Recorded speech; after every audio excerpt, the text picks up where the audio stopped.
Hey, welcome back to my YouTube channel. This is DDUBS Gaming. Today we're going to talk about who won E3.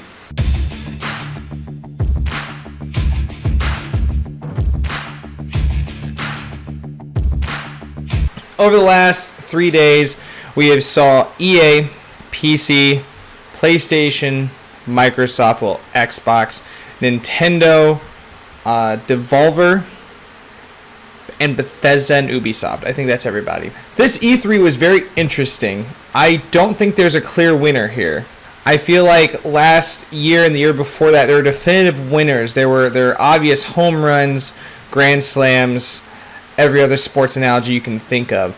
But this year, there weren't really too many ooh-ah moments, but a lot of solid games and future promises made.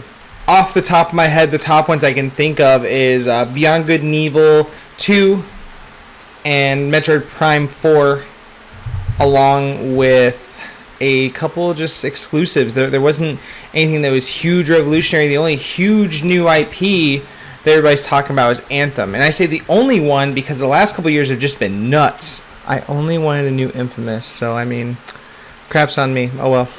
But let's talk about the conferences altogether. I thought of a couple categories in which I thought I would rank these different conferences. And one that really sticks out to me is presentation. And what I mean by that is, what extra mile did a developer go to bring you an experience? The top two easily for me have got to be Xbox and PlayStation. Xbox brought out a brand new Porsche never revealed to the world outside of the walls of Porsche. That was really cool. At least I thought it was cool. A lot of people are hating on it. I thought it was cool. Whatever, do something different with the show. There's sense in not reinventing the wheel, but that was pretty cool of them to do. And what PlayStation did was they kind of made the whole show kind of a show. They started off with some music for Uncharted with some water in the background, and it had a flowing logo going through it, which was pretty cool. And then when they revealed God of War new gameplay, they had this water kind of audio playing like it was hitting a boat, and all these lights came on the crowd and made it look like water. On top of all that, they also did the Horizon fake snowflakes things coming down from the ceiling, and it worked for me. I thought it was pretty cool. They did something different. The only other, I guess, conference that did something different that was like kind of out there like that was it was Just Dance. And if you watch my previous video, you know how I feel about that. So I feel like PlayStation wins that. However, if I'm going to talk about just pure amount of games, I didn't really like the trope that Xbox went through with saying, we're going to show 42 games and then have a montage of about 18 of them. But they did show a lot of games, so I got to give them that. PlayStation showed a lot of games. Ubisoft showed a lot of games. PC showed a decent amount of games for what they did, because their conference was really loosey-goosey. It was kind of interesting. But I really liked... What was most notably for me for the PC game show, was Cliff Bleszinski coming out and talking about Lawbreakers in depth and with price point and all that jazz. That was really, really cool to me. Nintendo showed a lot of games too, and just for pure brevity, I would say probably Xbox wins this category just because they brought just a huge amount of stuff. I would say developers, they really focus on big gameplay moments like your Ubisoft and your PlayStation and some of your Nintendo. Nintendo kind of did it. Let's talk about most surprises. Most surprises, that's kind of a tough one. So I'm going to go back to this whole new IP thing. I think there were maybe one to two the whole show announced, and that's very rare. That's very low considering the last 10 years I've been watching it. There's been at least a couple. But for what it's worth, a lot of promises were kept, and a lot of really solid games are being promised. They're moving in development. Like I said, God of War. You see more for Horizon. You see Lawbreakers. You see Mario Odyssey. They did a whole big thing on that, how you can turn into different stuff like a T-Rex. That was really cool.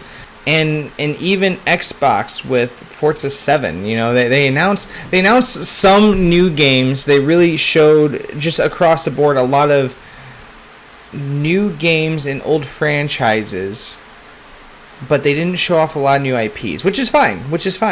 But for the biggest surprise, I'm going to make it a tie, actually. I'm going to make it a tie between the two games that everybody's talking about right now. We don't have gameplay of either of these. We do have a long trailer for one and just a logo for the other. And what I'm talking about is between Beyond Good and Evil 2 and Metroid Prime 4. Both of these games have been very, very, very highly anticipated, and we probably won't actually have it in our hands for, I would assume, a year and a half, 2 years maybe. Next E3 they'll show either story trailer or gameplay trailer or walkthrough or something of that sort.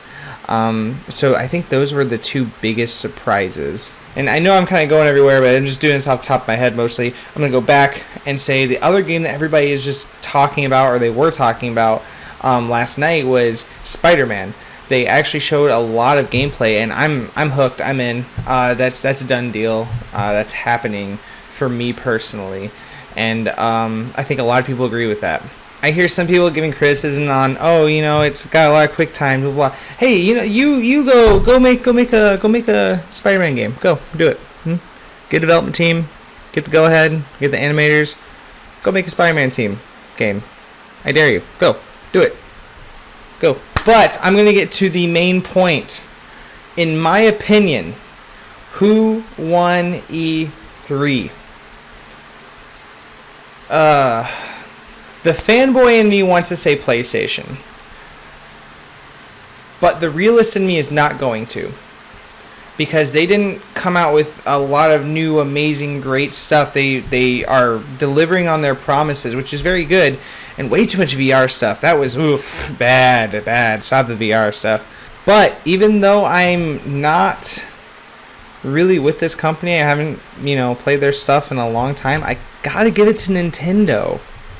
Nintendo wins this E3 for me personally, from a consumer standpoint, from a gamer who sees a company doing a lot now and even more in the future. They show off the new Mario Odyssey. They talked about the DLC expansion thing for Breath of the Wild. They talked about 3 Pokemon games, technically 4 if you want to call Ultra Sun, Ultra Moon 2 different games. And they had a couple surprises up their hands. So I gotta give it to them. Theirs was the shortest. Well, maybe not the shortest. I kind of watched Devolver's media, but it was a train wreck. But they kept it short, sweet, and to the point, and it was really surprisingly very good. So good on you, Nintendo, Ubisoft, Xbox, PlayStation. Y'all did a good job. I don't feel like there were very many standouts that did amazing, great stuff like the last couple of years. But I mean, you tried. And just as a side note, thank God, no Halo, no Gears of War. Who's still playing those? Who?